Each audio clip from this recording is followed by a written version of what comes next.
Hey, ¿cómo están? Bienvenidos a este nuevo video de matemáticas aquí en ayudinga.com.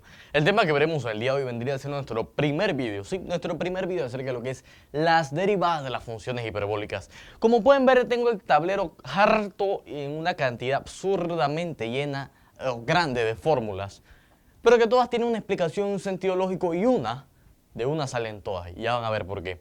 Bien, más que nada, les quiero hacer una pequeña introducción yerbístico-teórica acerca de lo que son las derivadas de las funciones hiperbólicas. Para allá como para la época del 1600-1700, algunos matemáticos, especialmente uno que en estos momentos no me acuerdo el nombre, pero sé que lo vi en un documental hace unos días, estaba estudiando lo que eran las funciones trigonométricas y se dio cuenta de que las funciones trigonométricas en sí, ellas no satisfacían muchas necesidades de la ingeniería y muchas necesidades de lo que eran las aplicaciones que obviamente tienen las matemáticas a nuestra vida cotidiana. Entonces él descubrió un campo de las funciones trigonométricas súper interesante, que de hecho es la base de los fundamentos de la ingeniería tanto civil, las ingenierías eléctricas y todas estas ingenierías, que es la geometría hiperbólica, que es el estudio de las curvas, más que nada. Y ¿se acuerdan de cómo son las hipérbolas, verdad? Las hipérbolas, más que nada, este es un plano cartesiano, son dos cosas que abren así, o así, o así, así. Pero siempre son curvas. Siempre son curvas que abren hacia cierto punto, abren hasta cierto lado. Y entonces él, estudiando las funciones trigonométricas, se dio cuenta de que ellas eran siempre periódicas. Es decir, este es un periodo de la función seno, por dar un ejemplo. Comienza en 0, sube y queda acá de nuevo. Bueno, obviamente un poquito más abajo. Y ese periodo se repite hasta el infinito y más allá, como Buzz Lightyear. Pero ¿qué es lo que sucede? En muchos campos de la ingeniería, a veces no se necesitan que las funciones sean periódicas, sino que específicamente tengan una determinada definición bajo un pequeño marco, bajo un pequeño límite, si lo queremos poner de esa forma. Entonces él descubrió el campo de la geometría, ese señor que no me acuerdo su nombre, descubrió el campo de la geometría hiperbólica, que es las funciones trigonométricas, pero todas expresadas en términos de curvas, expresadas en la función seno, hiperbólico, coseno hiperbólico, tangente hiperbólica, cotangente, y así todas las demás. Y descubrió que ellas iban muy relacionadas con lo que eran las funciones exponenciales, la variable e o la expresión e elevada a la x y e elevada a la menos x, como las tenemos en algunas de las fórmulas que están por acá. ¿Qué quiere decir esto? Por ejemplo, en los campos de la ingeniería civil, cuando se van a construir arcos. Yo estuve estudiando un semestre de ingeniería civil y no di nada, pero me acuerdo que lo vi hace un tiempo. Cuando se hacen muchas veces los arcos, muchos de los arcos, como son curvas, arcos de los puentes y todas esas cosas, se utilizan mucho lo que son las funciones hiperbólicas, tanto hiperbólicas como hiperbólicas inversas, ya que son curvas. La función seno es una curva y no es periódica. Las funciones hiperbólicas, tal vez lo más interesante de ellas es que no son periódicas. Solamente está un determinado marco bajo un determinado espacio en el plano cartesiano y ella la dibuja ahí. Eso sí, ellas tienden muchas veces al infinito. Depende del dominio de ella y el codominio más que nada.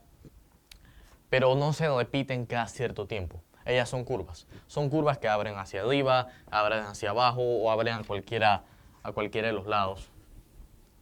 Algunas abren así, o sea, siempre son curvas. Las funciones hiperbólicas, tal vez lo más interesante de ellas es que son curvas. Por eso es que de ahí la palabra hiperbólicas, porque van muy relacionadas con lo que les comenté al inicio, que son las hipérbolas. Ellas tienen ciertas similitudes con lo que es la trigonometría normal o las funciones trigonométricas normales, tangente, cotangente, secante, cosecante, seno, coseno. Siempre ellas tienen como cierta similitud, si lo queremos ver desde ese punto de vista, tanto en sus identidades como obviamente al momento de expresarla, lo primero que nos va a venir a la cabeza es, esta es una función trigonométrica. Pero lo que tienen ellas que las diferencia de las demás es específicamente eso, que son curvas, no son periódicas y que tienen una h ahí. Tangente de h, secante de h de x, pero eso es tangente hiperbólica, secante hiperbólica. Muchas veces, o para serles sinceros, he visto esta equivocación un par de veces, que al momento de derivar una función hiperbólica, pensamos que la h no es porque es una función hiperbólica, la derivamos con una función trigonométrica normal y para acabar de rematar, derivamos la h como si fuese parte del problema, cuando en realidad no lo es. Es para identificar qué es una función hiperbólica, así como como las funciones trigonométricas inversas, algunos ponen secante a la menos 1, arco secante. Esas son expresiones para determinar o para distinguirlas de las demás, más que nada. Entonces, como todas las funciones hiperbólicas se pueden expresar en términos de e elevado a la x y e elevado a la menos x, aquí yo tengo un par de identidades que son bastante parecidas a las de las funciones trigonométricas normales. De hecho, comparten algunas. Obviamente lo único que cambia es el hecho de que tenemos una h. Pero todo lo demás es totalmente igual, pero otras son diferentes. Y de esas otras que son diferentes es que el tema de las derivadas cambia un poco. Ya lo vamos a ver enseguida. Seno hiperbólico de x se puede escribir como e elevado a la x menos e elevado a la menos x entre 2. Así como el coseno hiperbólico de x es igual a e elevado a la menos x más e elevado a la x entre 2. ¿Y qué pasa? De estas dos funciones yo puedo obtener la tangente. ¿Por qué? Porque me voy a esta identidad trigonométrica, que es una identidad trigonométrica de cociente, que es la misma para las funciones trigonométricas normales y para las hiperbólicas también, que me dice que tangente hiperbólica de x es igual a seno hiperbólico de h, o seno hiperbólico de x, entre coseno hiperbólico de x. Es la misma, seno sobre coseno.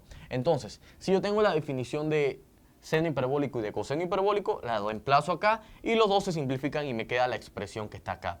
Igual para la cotangente. La cotangente es coseno hiperbólico sobre seno hiperbólico. Reemplazo lo que es cada uno, seno hiperbólico y coseno hiperbólico en esta fórmula y obtengo lo que vale la cotangente hiperbólica en términos de e elevado a la x y e elevado a la menos x. Y también yo tengo otras muy interesantes, que me dice que sec, o sea, secante hiperbólica, es 1 sobre coseno hiperbólico de x. La misma, estas son las recíprocas ahora. O sea, que si yo quiero obtener cuánto vale la secante hiperbólica en términos de e elevado a la x y e elevado a la menos x, lo único que hago es que utilizo esa fórmula y se invierte. Como pueden ver aquí, el 2 está en el denominador, y acá el 2 está en el numerador. Igual para la cosecante hiperbólica. Es 1 sobre seno hiperbólico de x, hago lo mismo, tomo lo que vale el seno hiperbólico y lo reemplazo en esta expresión, lo invierto, el 2 queda en el numerador y la parte de las e elevado a la menos x y e elevado a la menos x queda ahí. ¿Qué pasa? Estas son más que nada las identidades principales, pero ahora vamos con otras, que de estas casualmente que se deducen la mayoría de las fórmulas de lo que son las derivadas. Y ya después verán lo que son las derivadas de las hiperbólicas inversas, que es otro mundo totalmente diferente. Entonces, yo tengo coseno hiperbólico de x al cuadrado menos seno hiperbólico de x elevado al cuadrado es igual a 1. Muchas veces le llaman identidades pitagóricas hiperbólicas, pero yo no sería muy de la línea de utilizar ese nombre, porque en verdad son muy parecidas a las identidades pitagóricas de las funciones trigonométricas normales, pero se diferencian en muchas cosas, por lo menos aquí el signo.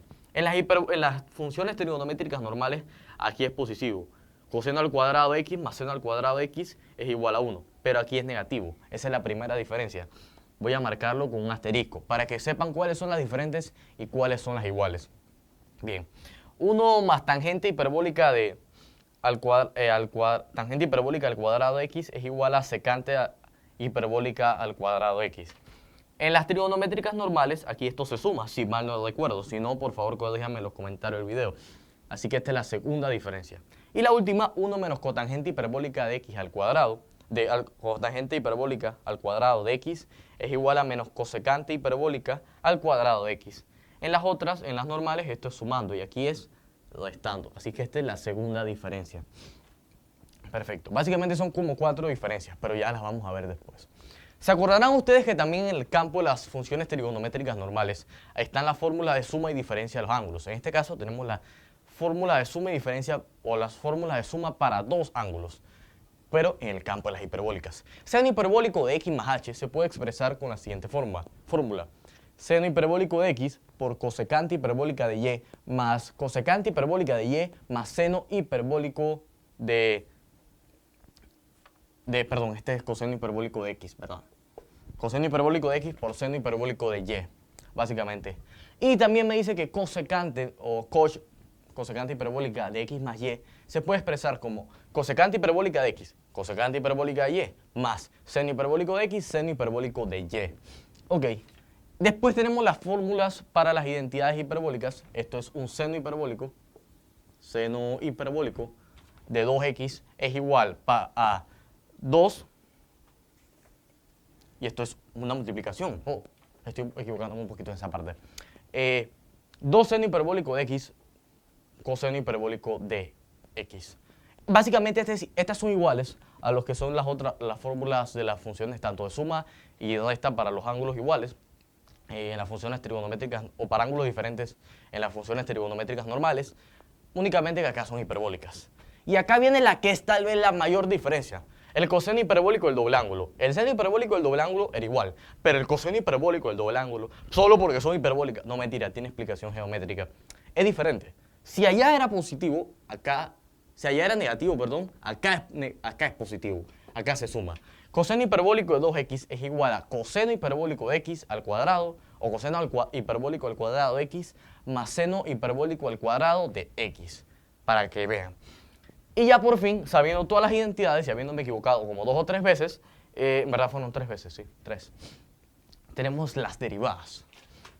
Señores, vienen las derivadas. La derivada para la función el seno hiperbólico de u, donde u es el argumento, o sea, lo que haya dentro de ella, es la siguiente. Coseno hiperbólico de u por la derivada del argumento.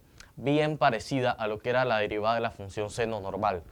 Después yo tengo la derivada del coseno hiperbólico de u, que en las funciones trigonométricas normales es menos seno al argumento por la derivada del argumento. Pero aquí es positivo, el seno del argumento por la derivada del argumento. Y después yo tengo la tangente hiperbólica de u, que es seno hiperbólico, secante hiperbólica al cuadrado de u por la derivada de u. Y después está la cotangente, viene la cosa, que es menos cosecante hiperbólica al cuadrado de u por la derivada de u. Y después viene la la secante hiperbólica de u, que es menos secante hiperbólica de u por tangente hiperbólica de u por la derivada del argumento, que u sabemos que es el argumento de la función trigonométrica, en este caso hiperbólica inversa. Y por último, pero no menos importante, tenemos la cosecante hiperbólica de u, que su derivada es menos cosecante hiperbólica de u por cotangente hiperbólica de u por el argumento. Fíjense que no cambia mucho de las demás, de las trigonométricas normales, solo cambian los signos.